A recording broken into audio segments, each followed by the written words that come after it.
And welcome back to our Chicago. I'm Mark Rivera. This morning, we're looking ahead to this week's Democratic National Convention in Chicago in the 2024 presidential race. Democrats have chosen Vice President Kamala Harris to lead them into November, and Republicans picked former President Donald Trump. A new ABC News Ipsos poll out this morning shows Trump still has the upper hand on issues like the economy and inflation, but Vice President Harris is leading when it comes to vote preference. Among all adults, Harris is at 50% compared to Trump's 45%. Among registered voters, Harris leads 49 to 45%, and she has a 6-point lead among likely voters at 51 to 45%. ABC 7 political analyst Laura Washington and Professor E.J. Fagan from University of Illinois Chicago are back to talk more about this. So looking at the poll, and now that President Biden is out of the race, do you think more voters are energized to participate in this election? Absolutely. I think that's what this reflects. You remember before Biden got out of the race, you heard a lot in the polls about the double haters, folks that didn't like either Donald Trump or Joe Biden. Well, with Joe Biden stepping aside, some of that hostility disappears, and Kamala Harris is obviously the big benefit of that, and she's been getting a lot of attention, a lot more attention than Biden was even getting before he got out, and so that's occurring favor for her in the polls. Yeah, she's leading with basically all the subgroups in the same margins that Biden won in 2020. In fact, arguably a little bit better. One reason why she's leading by 6 with likely voters rather than 3 or 4 is that the Democratic voters have become a larger part of the electorate since then. Some of the Republican voters have aged out, and Democratic millennials like myself are getting into that prime voting age where they're starting to turn out quite a lot. How much attention should voters be paying to these polls? And I guess how much should campaigns be paying to them as well? Not that much. Yeah. This race will be fought in swing states. This is a national poll, but if these poll numbers are correct, it's not really going to matter. The Electoral College isn't really going to matter. This is going to be a win for Harris and Walz. If it gets closer, if it's within 2 points, then you want to start paying attention to the swing states. Yeah, and it may become closer. I think there's going to be a lot of unknowns going into September and October. And these polls, I think more than anything, they reflect energy and momentum for Harris and for the campaign. And that's always a good thing, positive thing, especially to come out of the convention, because she's likely to get even a bigger bounce than we see right now coming out of the convention. And as we mentioned before, why it's so important for her to define herself at this convention, as so many are sort of becoming reacquainted with her, even though she was vice president.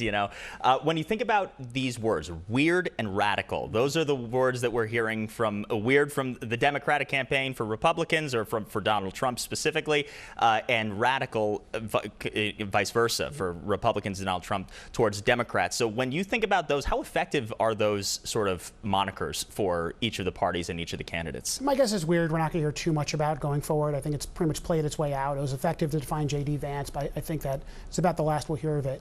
Radical, Republicans say that every election. Every election they're going to call Democrats communists, and I don't know how voters respond to that. I suspect that's a bit of a boy who cried wolf situation. I think it's going to be important for both campaigns to really refine their themes and their messages. Barack Obama had hope and change, and those are positive, upbeat messages, and weird and radical are not in that category. So I think going forward, especially with the short period of time we've got left, they would do well to do some messaging around positive, upbeat, future-leaning issues. In terms of the work in swing states, we were mentioning, right, they've been in Pennsylvania. They've been doing, I think Kamala Harris and Tim Walz did a whole tour of swing states just recently. What about the Midwest when we think of Wisconsin, and obviously Tim Walz as the pick for the Harris campaign from Minnesota? When you think about how important the Midwest is in this mix, how important are we?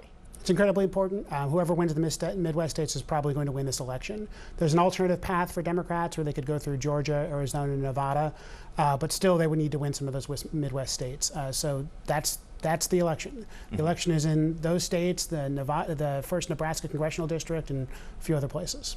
Yeah, I would agree with that. And you're going to see a lot of activity and a lot of presence, particularly from the Harris campaign, even this week in the Midwest. I think she's going to Milwaukee to Wisconsin on Tuesday. Yes. In the middle of the convention. She's right. doing a campaign stop. So obviously they want to keep up that momentum, and they want to You're going to be seeing a lot of them coming through Chicago a lot over the next couple of months. I'm sure, as they have been already, right? I mean, Right. we saw even President Biden, before he dropped out, was in Chicago quite a bit before as well. So when you think about the debate that's going to be happening September 10th here on ABC News, what can we expect from this matchup between former President Donald Trump and Vice President Kamala Harris?